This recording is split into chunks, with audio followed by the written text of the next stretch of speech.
Bismillahirrahmanirrahim. Assalamualaikum warahmatullahi wabarakatuh. Wa ala alihi wa sahbihi wa hadis-hadis yang dinisbatkan kepada Rasulullah sallallahu alaihi wasallam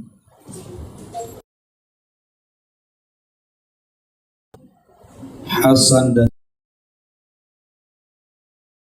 yang maudhu alias palsu. Dalam kitab hadisnya, Imam Muslim menyebutkan di awal kitab peringatan keras terhadap hadis dhaif dengan tema bab larangan menyampaikan hadis dari setiap apa yang didengar. Dan itu berdasarkan sabda Nabi SAW, kafa bil mar'i kadiban an yuhadditha bikulli ma sami.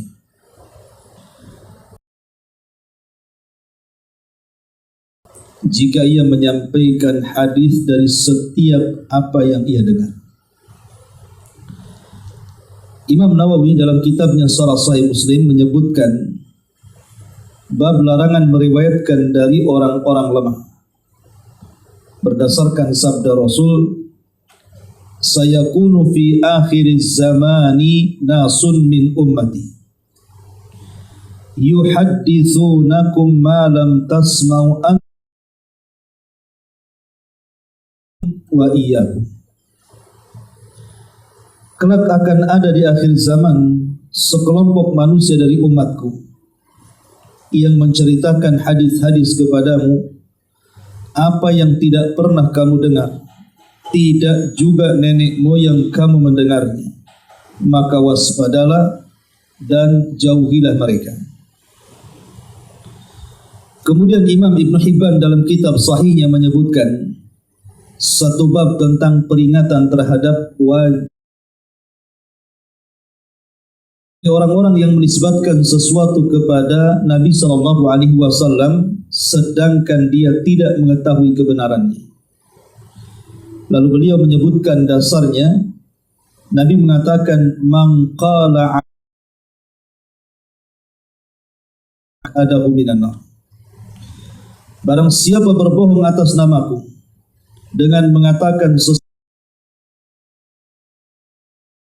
ia menempati tempat duduknya di neraka. Dan Rasul juga memperingatkan dari hadis-hadis palsu dalam sabdanya, man kadzaba alayya muta'ammidan falyatabawa maq'adahu minan nar. Barang siapa berdusta atas namaku dengan sengaja, maka hendaklah dia menempati tempat duduknya di neraka. Ma'asyiral muslimin wal muslimat rahimani wa rahimakumullah. Bab ini sangat penting sekali. Karena kita tahu bahwa dasar daripada tegaknya Islam itu didasari dua pusaka.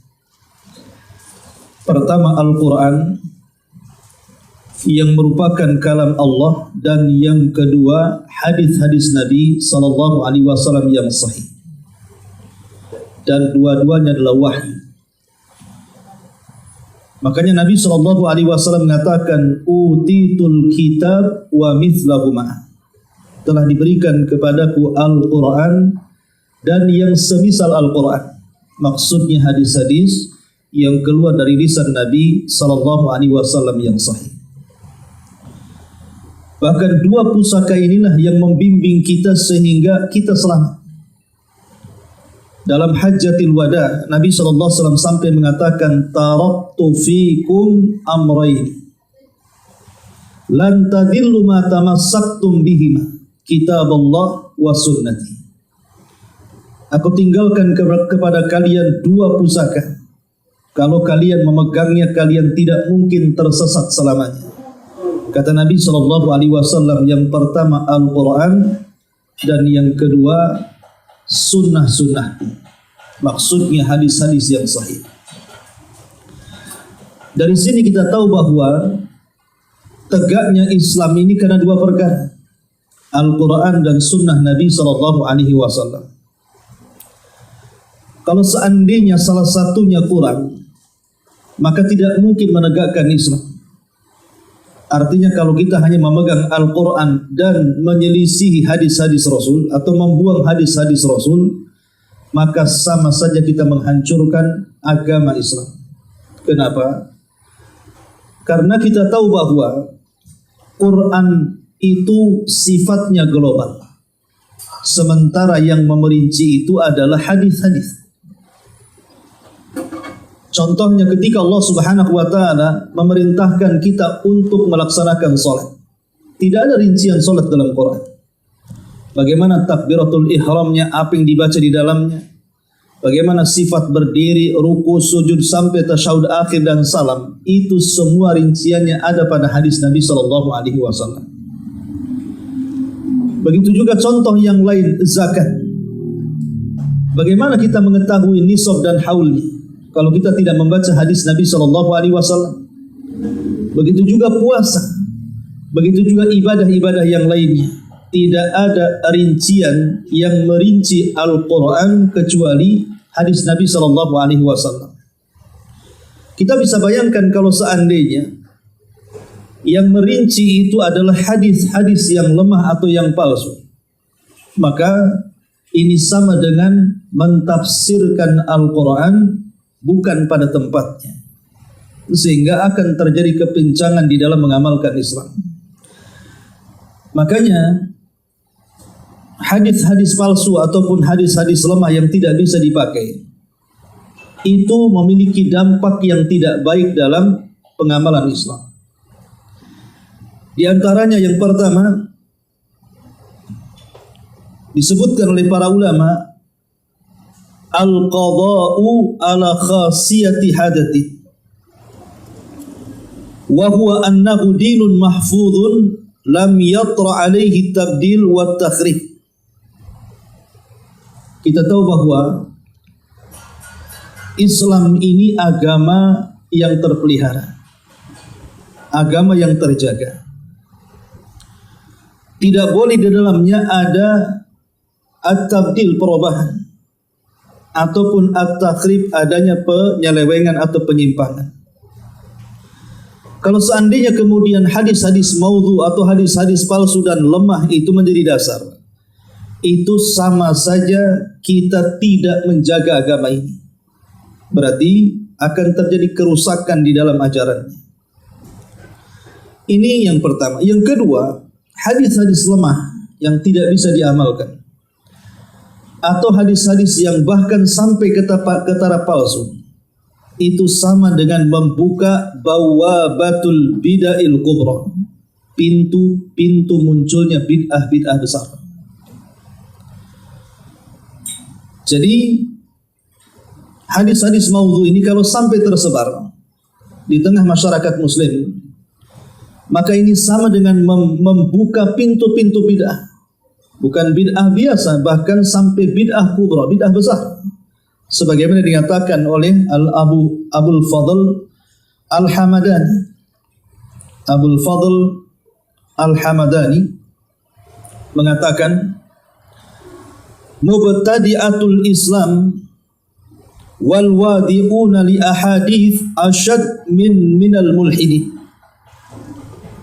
Orang-orang yang selalu membuat-buat bid'ah dalam Islam ataupun yang memalsu-malsukan hadis dalam Islam itu lebih bahaya dibandingkan orang-orang yang mereka mulhid. Mulhid itu artinya orang-orang yang di luar dari Islam. Di luar dari Islam dan berusaha menghancurkan Islam dari luar. Karena orang-orang yang memalsukan hadis ini mengatasnamakan Islam masalahnya. Dia merusak Islam dari dalam. Sehingga umat Islam dijauhkan dari wahyu yang sahih dan didekatkan dengan wahyu-wahyu yang sebenarnya tidak datang dari Allah Subhanahu wa taala. Sehingga menciptakan banyak kedustaan dalam Islam. Ini yang kedua. Kemudian yang ketiga, akan terjadi penyimpangan dalam bab akidah. Munculnya hadis-hadis palsu itu akan banyak membuat penyimpangan dalam akidah. Boleh jadi masuk kepada kesyirikan. Seperti contoh umpamanya yang dilakukan oleh orang-orang Syiah, di mana mereka membuat hadis-hadis palsu tentang keutamaan tanah Karbala, bahwa tanah Karbala itu lebih mulia dibandingkan tanah Mekah dan Madinah.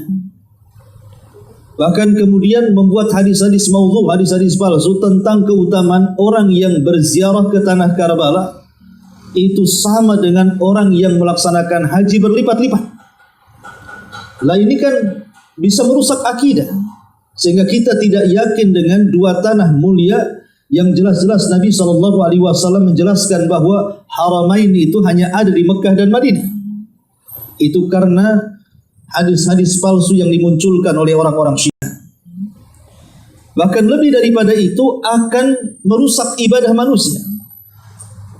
Yang ada contohnya jelas-jelas tidak dilaksanakan, yang tidak ada contohnya akhirnya dikejar-kejar. Karena umumnya hadis-hadis maudhu itu merangsang orang untuk melakukannya karena besarnya pahala di dalamnya. Karena ciri-ciri hadis maudhu itu, amalan kecil pahalanya segunung. Amalannya biasa tapi pahalanya selangit.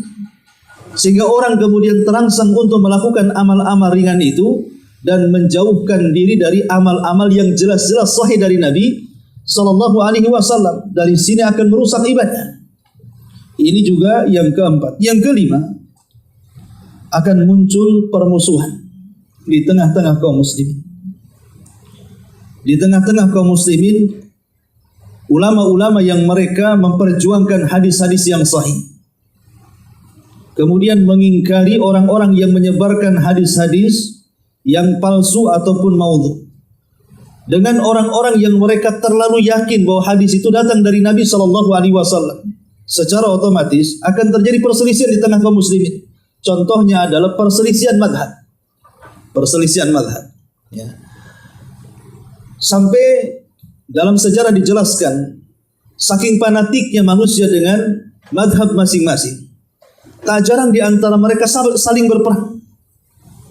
Bahkan kemudian mengharamkan wanita-wanita mereka menikah dengan. Kadang satu masjid bisa terjadi permusuhan antara madhab, antara madhab-madhab. Itu salah satu pemicunya karena masing-masing madhab yang fanatik dengan madhabnya, mereka membuat hadis-hadis palsu. Contoh umpamanya, ketika beberapa orang dari madhab Abu Hanifah, pengikut Hanafiyah, mencela madhab yang mengikuti Syafi'i, kemudian membuat hadis palsu dan mengatakan, sayati alaikum zaman, akan datang kepada kalian zaman, akan muncul seorang laki-laki yang bernama Muhammad ibnu Idris, wa huwa asyaddu min iblis. Akan muncul seorang laki-laki yang bernama Muhammad ibn Idris, dan itu lebih parah dibandingkan iblis. Bagaimana mungkin Imam Syafi'i, Imam Syafi'i kan namanya Muhammad bin Idris, dia lebih parah dibandingkan iblis? Padahal dia adalah imam dunia, imam mujaddid umat ini. Itu karena fanatiknya orang-orang yang bermadhab Hanafi di zaman itu, sehingga mereka menjelek-jelekan madhab yang lain dengan cara membuat hadis-hadis palsu seperti itu. Akan datang sebuah zaman, muncul anak muda yang bernama Muhammad ibn Idris, maksudnya Imam Syafi'i, dan dia lebih parah dibandingkan iblis. Akhirnya kan memicu permusuhan di sini. Lah orang-orang yang bermadhab Hambali, mereka pun berusaha untuk membuat hadis palsu. Kemudian mereka mengatakan, kita harus bermadhab Hambali. Kenapa demikian? Karena ada wasiat Nabi SAW, di mana Rasul mengatakan, fawasiyati li ummati an yatahambalu. Maka wasiat kepada umatku, hendaklah kalau muncul orang yang bernama Ahmad ibn Hanbal, maka kalian harus bermadhab dengan Imam Ahmad. Hadis ini maudhu. Mana ada Nabi SAW mengatakan seperti itu? Ya kan? Lah ini bermunculan hadis-hadis palsu seperti ini untuk memperjuangkan madhab masing-masing. Bahkan kemudian madhab Malik pun tidak mau ketinggalan. Kemudian mereka pun yang fanatik kepada mazhab Maliki membuat hadis palsu dan mengatakan laula Malik lakana dinu halik. Kalau bukan karena Imam Malik tentu agama ini akan mengalami kehancuran. Jadi akhirnya masing-masing menuduh dengan membuat hadis palsu dan menuduh lawan mazhabnya bahwa mereka adalah sesat. Sehingga gara-gara hadis palsu ini terjadi permusuhan akhirnya kan. Bahkan di Damaskus itu ada satu masjid, itu mihrabnya ada 4. Jadi kalau masuk Syafi'i sholat mereka keluar, masuk Hambali sholat mereka keluar. Macam mana ini memecahkan kaum muslimin kalau seperti ini? Tidak mau duduk dalam satu masjid. Itu karena fanatik madhab. Lah salah satu yang memicu fanatik madhab adalah dimunculkan hadis-hadis palsu ini. Akhirnya terjadi permusuhan antar kaum muslimin sendiri. Dan musuh-musuh Islam tertawa dengan perkara ini. Ini juga diantara bahaya penyebaran hadis palsu yang kelima. Kemudian yang keenam, intisyarul khurafat. Tersebarnya cerita-cerita palsu yang dinisbatkan ke dalam Islam. Hadis-hadis palsu ini bermunculan akhirnya membuat cerita karangan-karangan. Yang karangan-karangan ini tidak ada sumbernya. Diciptakan seperti itu. Nah, ini juga diantara bahayanya. Kemudian juga yang nomor 7, dhaya'u haibatil ahadithi as-sahihah. Hilangnya kepercayaan manusia kepada hadis-hadis yang sahih. Akhirnya kemudian mereka pun memegang hadis-hadis yang palsu dan tidak mau mengamalkan hadis-hadis yang sahih. Ini akibatnya. Kemudian yang nomor 8, yang nomor 7, intisyaru zahiratil qusas. Maka akan menyebar orang-orang yang tidak layak untuk bicara agama. Kemudian mereka menganggap dirinya pejuang agama dengan berdakwah hanya menyebarkan hadis-hadis maudhu lewat kisah-kisah yang tidak bersanad. Nah ini banyak, terutama kisah-kisah Israiliyat umpamanya. Kisah-kisah Israiliyat itu kebanyakan palsu. Tidak didasarkan kepada hadis-hadis yang sahih. Lah ketika kemudian manusia mendengar kisah-kisah yang tidak bersanad, kemudian mereka terpukul dengan kisah-kisah itu, maka mereka akan dipalingkan dari kisah-kisah yang sahih dan berpaling kepada kisah-kisah yang palsu tadi. Itu akibat dari tersebarnya hadis-hadis maudhu. Kemudian juga yang nomor 8, akan tersamarkan perkara hak dengan batin. Kalau hadis-hadis maudhu, hadis-hadis lemah itu kemudian bercampur dengan hadis-hadis yang sahih, dan tidak ada yang mengetahui kecuali orang-orang yang memang diberikan pengetahuan yang bisa memisahkan ini yang lemah, ini yang hasan, ini yang sahih, ini yang maudhu, ini yang palsu, ini yang mungkar, dan begitu seterusnya. Hanya mereka yang selamat mengamalkan agama. Sementara orang-orang yang tidak memiliki pengetahuan tidak akan selamat. Karena sudah tidak bisa dibedakan mana hak mana batil. Karena sudah tercampurnya hadis lemah dengan hadis yang sahih itu. Dan orang-orang awam, mereka hanya taklid saja. Apalagi di zaman sekarang, hampir semua orang pegang handphone. Terkadang banyak hadis-hadis maudhu, hadis-hadis palsu itu berkeliaran. Terutama ketika menceritakan tentang amalan-amalan ringan yang pahalanya segun. Akhirnya orang-orang disibukkan mengamalkan ajaran yang tidak diajarkan dan meninggalkan ajaran yang diajarkan jadinya. Lah ini juga diantara bahaya tersebarnya hadis-hadis yang palsu ketika menyebar. Ma'asyiral muslimin wal muslimat rahimani wa rahimakumullah. Dengan kata lain, ya, kalau sampai kemudian hadis-hadis maudhu, hadis-hadis lemah yang tidak bisa diangkat menjadi hasan li ghairihi, yang tidak bisa diamalkan sampai tersebar di tengah-tengah umat, maka akan menimbulkan hadis-hadis yang sahih ditolak oleh masyarakat Islam. Jadi lambat laun kaum muslimin tidak akan menerima lagi hadis-hadis yang sahih, sehingga mereka mudah menerima hadis-hadis yang tidak sahih, dan ini berakhir akan merusak merusak agama. Lebih daripada itu, manusia akan dijauhkan dari sunnah Nabi dan akan didekatkan kepada kekufuran. Bahkan kufurnya terkadang kufur bawah, terang-terangan. Ya, kalau sampai kemudian hadis-hadis yang seperti ini tidak dicegat dan tidak dijelaskan ke tengah-tengah umat. Ma'asyiral muslimin wal muslimat rahimakumullah. Lalu apa penyebab kenapa munculnya hadis-hadis palsu ini sampai menyebar di tengah masyarakat? Kan tentu ada sebabnya. Kenapa hadis-hadis lemah, yang lemah sekali, yang tidak bisa terangkat, dan hadis-hadis palsu ini bisa tersebar? Apa penyebabnya? Ma'asyiral muslimin wal muslimat rahimani wa rahimakumullah. Ulama menjelaskan tentang beberapa penyebab munculnya hadis-hadis maudhu atau palsu di tengah-tengah umat ini. Pertama, penyebabnya adalah fanatik mazhab yang tadi saya sudah jelaskan. Jadi ketika manusia fanatik dengan mazhab, sehingga kemudian mereka tidak suka dengan mazhab yang lainnya, maka sebagian mereka, kita katakan oknum, mereka akan membuat hadis-hadis palsu untuk memperjuangkan mazhabnya. Inilah yang pertama kenapa kemudian munculnya hadis palsu. Yang kedua, zanadiqatu wal qassasun. Munculnya orang-orang munafik. Ketika kita tahu munafik ini sebenarnya kafir.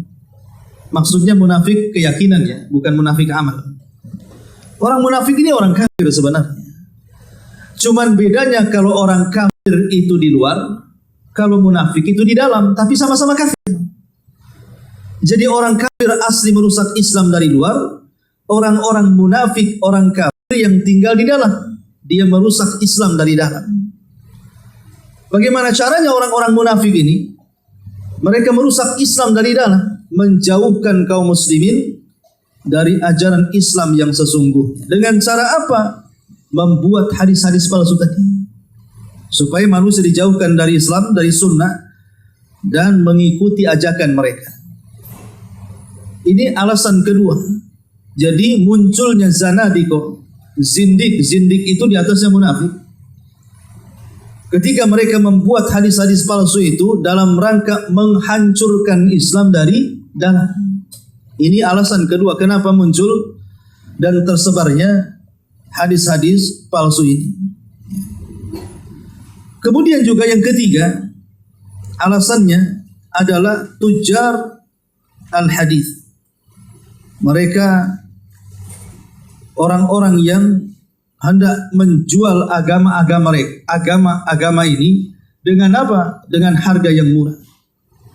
Dibuatnya kemudian hadis-hadis palsu untuk dijual ke masyarakat, terutama bagi para pembisnis. Bagi para pembisnis zaman dulu, mereka sengaja membuat hadis-hadis palsu tentang keutamaan barang yang dijualnya.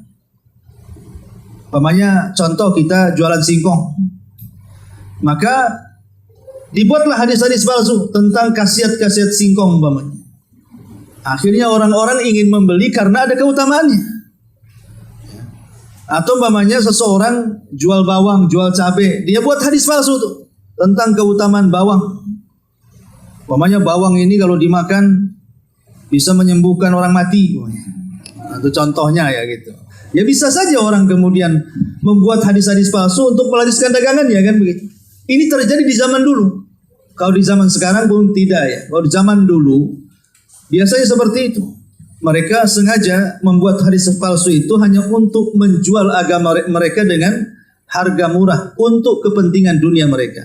Atau yang keempat, karena alasan politik. Ya, jadi alasan politik siasi.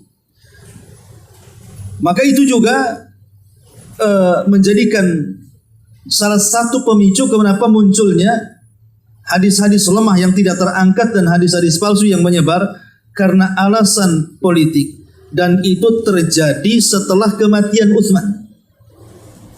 Setelah kematian Utsman ibn Affan radhiyallahu an, Maka banyak kemudian orang-orang yang mereka mengarang-arang hadis palsu, terutama orang-orang Syiah, dengan alasan politik tentunya. Ya, karena mereka ingin supaya orang-orang dari luar itu merusak Islam lewat jalur politik. Dengan cara apa? Dengan cara diciptakannya hadis-hadis yang palsu. Ma'asyiral muslimin wal muslimat rahimakumullah. Dari sini kita tahu bahwa bahayanya menyebarkan hadis palsu itu. Sampai-sampai para ulama ini ketika mereka menjaga agama ini untuk tidak tersebar luasnya hadis-hadis palsu ini, mereka banyak mengarang buku-buku kumpulan tentang hadis-hadis palsu itu. Dan ini upaya mereka untuk memurnikan Islam dari hadis-hadis yang seperti itu. Mereka berusaha mengumpulkan dari zaman ke zaman. Banyak para ulama yang kemudian mengumpulkan dari hadis-hadis palsu dalam sebuah buku, dalam sebuah kitab. Di antaranya adalah Tadhkiratul Mawdu'ah. Itu buku yang dikarang oleh Al-Hafidh Muhammad Ibn Tahir Al-Maqdisi yang meninggal tahun 507. Dia berusaha untuk mengumpulkan hadis-hadis palsu. Tentu tujuannya untuk memurnikan Islam supaya manusia tidak tertipu dengan hadis-hadis itu. Kemudian juga di sana ada kitab namanya Kitabul Abatil Al-Mawdu'at minal Ahaditsil Marfu'ah yang dikarang oleh Abu Abdullah Al-Husain ibn Ibrahim Az-Zarqani yang meninggal tahun 543 Hijriah. Juga berusaha mengumpulkan hadis-hadis palsu yang seolah-olah sampai kepada Nabi. Kemudian yang ketiga ada namanya Al-Mawdu'ah, kumpulan hadis-hadis palsu. Itu dikarang oleh Abul Farraj Abdurrahman Ibn Jauzi yang meninggal pada tahun 597. Kemudian di sana ada Al-Mughni Anil Hifdzi wal Kitab. Itu juga mengumpulkan hadis-hadis palsu yang dikarang oleh Al-Hafidh Diyauddin yang meninggal pada tahun 622. Kemudian di sana juga ada kitab namanya Al-Manarul Munif fi Shahihi wal Dhaif, karya Al-Hafidh Al-Allamah Al-Imam Abu Abdullah Muhammad Ibn Abi Bakar Al-Ma'ruf Ibnul Qayyim Al-Jauziyah. Jadi Imam Ibnul Qayyim Al-Jauziyah mengarang satu kitab namanya Al-Manar Al-Munif fi Shahihi wal Dhaif. Itu kumpulan hadis-hadis maudhu, hadis-hadis lemah. Kemudian juga di antara kitab yang lainnya Tanzihus Syariah Al-Marfu'ah Anil Akhbaris Syani'ati Al-Mawdu'ah. Itu juga kitab yang mengumpulkan hadis-hadis yang maudhu, yang palsu, yang dikarang oleh Abul Hasan Ali ibn Muhammad ibn Iraqi Al-Kinani yang meninggal pada tahun 963 dan banyak lagi. Dan ulama kontemporer yang terakhir yang mengumpulkan hadis-hadis palsu itu adalah Asy-Syaikh Albani rahimahullahu ta'ala. Dengan kitabnya yang berjilid-jilid berusaha memisahkan ini hadis yang sahih, ini hadis yang lemah, dan ini hadis yang palsu. Taib ma'asyiral muslimin wal muslimat rahimakumullah. Agama ini adalah agama yang dijaga oleh Allah Subhanahu wa taala. Sehingga para ulama salaf sejak dulu mereka berusaha memurnikan Islam dan menjauhkan manusia dari hadis palsu dengan fatwa mereka. Contohnya umpamanya perkataan Muhammad ibn Sirin, seorang tabi'in, generasi terbaik umat ini. Beliau mengatakan inna hadzal ilma dinun. Ingat agama, ingat ilmu ini bagian daripada agama. Ilmu ini bagian daripada agama. Jangan sembarang mencari ilmu. Salah mencari ilmu berarti dia tidak sedang beragama. Benar mencari ilmu berarti dia sedang mengamalkan agama. Makanya dia mengatakan ilmu ini bagian daripada agama, sehingga jangan salah mencari ilmu, jangan salah mencari guru. Kemudian beliau mengatakan inna hadzal ilma dinun fanzuru amman ta'khudhu dinakum. Maka karena ilmu bagian daripada agama, lihat dari mana engkau mengambil agama itu. Kau mengambil agama itu dari ulama ahli sunnah, ataukah mungkin mengambil agama ini dari kalangan ahli bidah? Ini menunjukkan apa? Pentingnya kita ini untuk meneliti apakah amalan yang kita amalkan ini sesuai dengan hadis Nabi Shallallahu Alaihi Wasallam yang sahih atau tidak. Itu melihat siapa guru kita. Kalau memang ulama-ulama yang kita jadi rujukan itu sangat masyhur, mereka memperjuangkan Al-Quran dan Sunnah, dan mereka berusaha memberantas kemudian penyimpangan-penyimpangan dalam agama, maka kita bisa mengambil ilmunya. Tapi kalau seandainya dikenal mereka adalah ulama-ulama yang suka menceritakan kisah-kisah khurafat, yang mengajak manusia kepada kesyirikan, menyembah kuburan dan yang semacamnya, ini umumnya mereka penyebar hadis palsu, sehingga tidak perlu kemudian belajar kepada mereka. Ini perkataan Muhammad ibn Sirin rahimahullahu ta'ala. Kemudian juga perkataan Abdullah ibn Mubarak. Perkataan Abdullah ibn Mubarak. Kata beliau, al-isnadu binaddin. Ingat, sanad itu bagian dari agama. Ketika kita membaca hadis, kita selalu mengatakan haddatsana fulan qala haddatsana fulan qala haddatsana fulan sampai kepada an Abi Hurairah, sampai kepada Rasul. Kalau kita membaca kitab yang dikarang oleh ulama-ulama yang mengeluarkan hadis seperti Bukhari, Muslim, Abi Dawud, Tirmidzi, Ibnu Majah, Daruqutni, dan ulama-ulama pengeluar hadis, mereka selalu mencantumkan sanadnya kan? Mulai dari gurunya, gurunya ke gurunya, gurunya ke gurunya, sampai kepada sahabat, sampai kepada Nabi Shallallahu Alaihi Wasallam. Lah itu disebut dengan sanad namanya. Itulah disebut dengan sanad. Lah sanad itu bagian dari agama. Kemudian kata Abdullah ibn Mubarak, walaulal isnad laqala man sya'a ma sya'a. Kalau agama ini tidak berdasarkan sanad tadi, maka semua orang bicara tentang agama itu sesuai dengan kehendaknya. Kalau seandainya kemudian kita menyampaikan hadis tetapi sanadnya tidak sampai kepada Rasul, kemudian kita sampaikan padahal hadis ini lemah ataupun maudhu, maka orang akan berfatwa serampangan dan orang akan bicara sesuka dia tanpa dia takut bahwa yang dibicarakan itu bukan dari agama.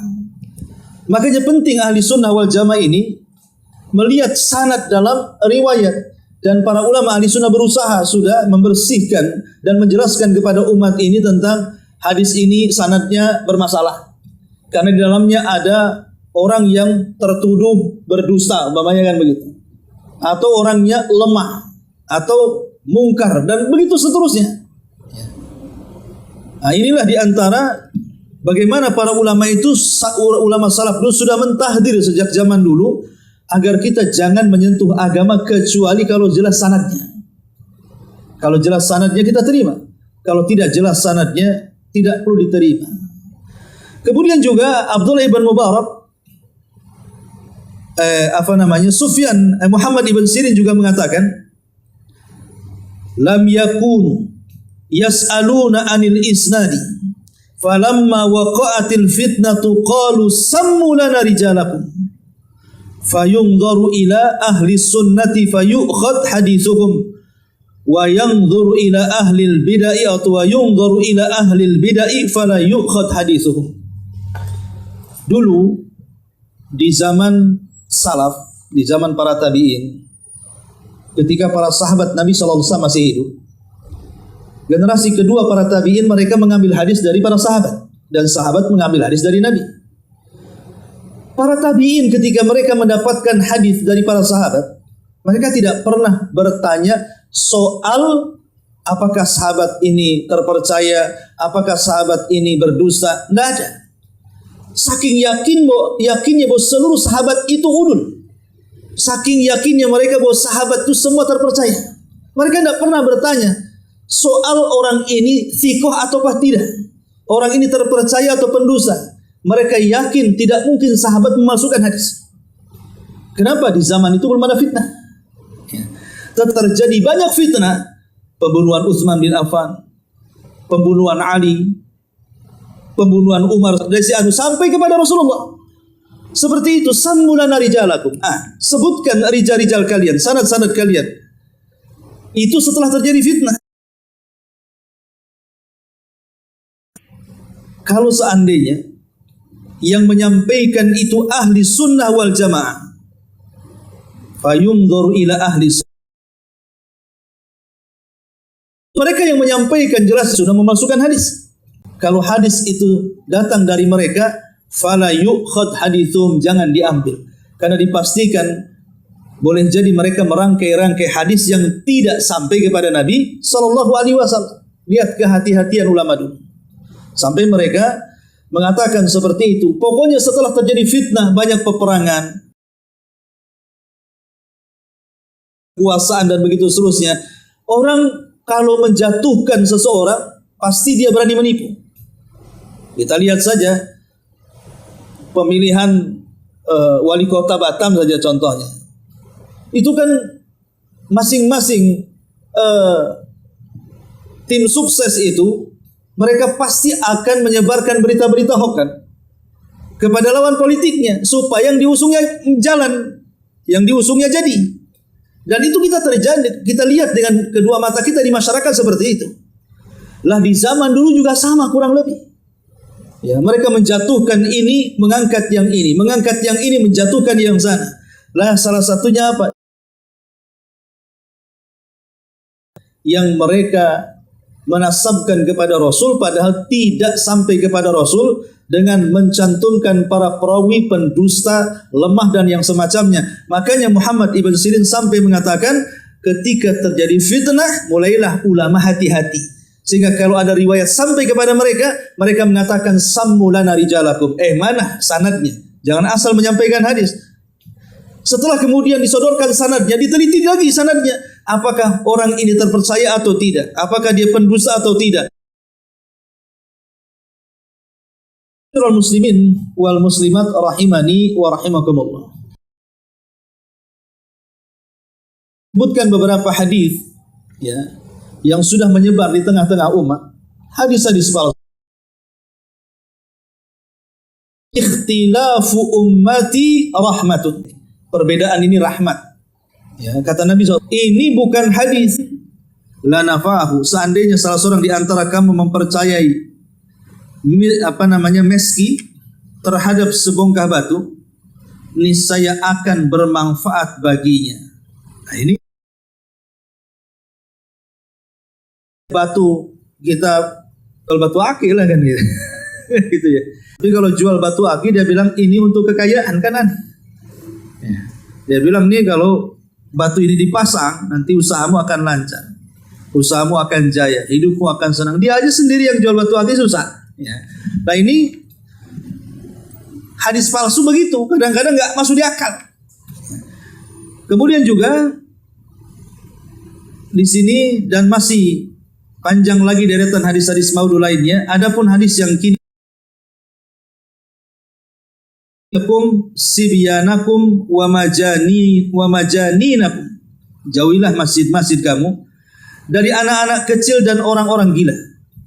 Ibnu Hajar mengatakan hadis ini lemah. Ibnu Jauzi mengatakan hadis ini tidak sahih. Abdul Haq mengatakan sebagian hadis ini tidak ada sumbernya. Anak itu dikenalkan dengan sholat karena anak-anak itu terkadang kita didik tidak bisa. Tapi kalau kita bawa ke masjid, melihat cuman ada pengecualian kata para ulama, kecuali kalau anak kecil yang dibawa ke masjid ini memang nakal. Ya lari sana, ke masjid di bawah orang tuanya, dia mau duduk di sampingnya, kalaupun tidak sholat, lama-lama anak itu akan belajar dari pandangan dengan melihat gitu kan. Dan itu salah satu dicintakan dengan masjid rumah Allah. Ini hadis ini nggak jelas, masa anak-anak dijauhkan dari masjid? Itulah ciri-ciri hadis lemah dan maudhu, menjauhkan manusia dari agamanya. Makanya kata beliau di sini penolakan terhadap hadis ini lebih dikuatkan oleh hadis Nabi SAW, alimu ashrin, ajarilah anak-anakmu sholat saat mereka berusia 7 tahun dan pukullah mereka karena meninggalkannya ketika mereka berusia 10 tahun. Ma'asyiral muslimin wal muslimat rahimakumullah. Kemudian kata beliau di sini,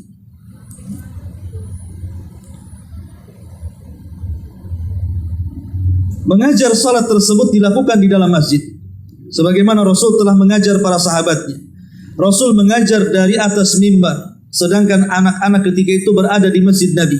Bahkan hingga mereka yang belum mencapai usia balik pun hadir di masjid. Di masjid Nabi di saat Nabi masih hidup banyak anak-anak. Kenapa kemudian tidak boleh bawa anak-anak berdasarkan hadis yang tidak jelas ini? Nah itu hadis-hadis palsu hadis lemah itu pasti akan bertentangan. Boleh jadi bertentangan dengan Al-Quran, boleh jadi bertentangan dengan hadis yang sahih yang lainnya, boleh jadi bertentangan dengan fitrah, dengan akal manusia. Kemudian kata beliau, satu, tidak cukup pada akhir setiap hadis kita mengatakan hadis riwayat Tirmidzi atau lainnya. Sebab kadang-kadang beliau juga meriwayatkan hadis-hadis yang tidak sahih.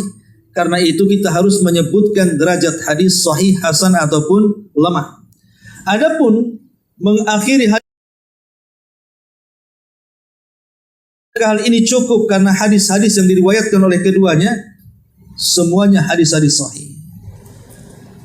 Di sini tidak dikenal siapa penulisnya. Kemudian mencantumkan beberapa hadis, itu terkadang dia cantumkan pengeluarnya tuh. Hadis ini dikeluarkan Bukhari, Muslim, Abi Dawud, Tirmidzi dan begitu seterusnya. Maka selain daripada Bukhari Muslim, ulama mengatakan, selain daripada Bukhari Muslim, kita tidak boleh langsung menelan hadis itu. Walaupun dikeluarkan Tirmidzi, walaupun dikeluarkan Ibnu Majah, walaupun dikeluarkan Daruqutni dan begitu seterusnya. Kecuali kita tahu derajatnya. Apakah ini termasuk hadis sahih? Apakah ini termasuk hadis hasan atau termasuk hadis dhaif atau bahkan boleh jadi maudhu? Lalu kenapa kemudian ulama mengkhususkan Bukhari dan Muslim? Tidak perlu ada penelitian karena sudah disepakati ulama ahli sunnah bahwa kitab tersahih setelah Quran itu adalah Bukhari dan Muslim. Maksudnya yang dicantumkan dalam kitab jaminya itu Sahih Bukhari dan Sahih Muslim. Karena Imam Bukhari juga banyak karyanya, bukan Sahih Bukhari saja. Di sana ada Adabil Mufrad dan kitab-kitab yang lainnya. Maksudnya khusus yang dikarang Bukhari yang namanya Sahih Bukhari itu kumpulan hadis sahih maksudnya. Lah di situ tidak perlu ditanyakan lagi.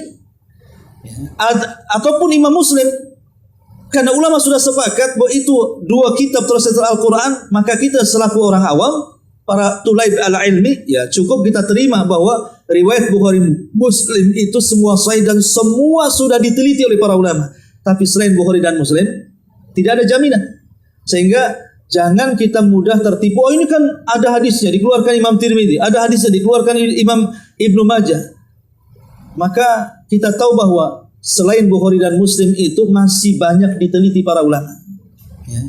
Kemudian yang kedua di sini penisbatan hadis dhaif kepada Rasulullah adalah tidak tetap karena adanya cacat dalam sanad, jalan periwayatan atau matan isi hadis. Jika ke pasar lalu melihat daging yang gemuk segar dan daging yang kurus lagi kering, tentu ia akan memilih yang gemuk segar dan meninggalkan daging yang kurus kering. Lah Islam memerintahkan agar dalam berkurban kita memilih binatang sembelihan yang gemuk dan meninggalkan yang kurus. Jika demikian, bagaimana mungkin diperbolehkan mengambil hadis dhaif dalam masalah agama, apalagi masih ada hadis yang sahih. Dalam urusan dunia saja, seolah-olah beliau mengatakan, kita memilih-milih kok. Ini ada pakaian bermerek, ini ada pakaian second, ini ada pakaian yang murah. Tentu kalau kita hendak memilih ya pakaian yang bermerek, yang bagus kan itu. Kalau bisa murah. Tapi kan umumnya kalau bagus ya tidak murah. Kita saja dalam memilih di dunia itu maunya yang bagus. Bagaimana dalam beragama kita tidak memilih yang bagus? Pokoknya di sini ada dua hadis, yang satu sahih, yang satu lemah. Ya jelas kita ikut yang sahih kan daripada yang lemah. Itu maksudnya kata beliau.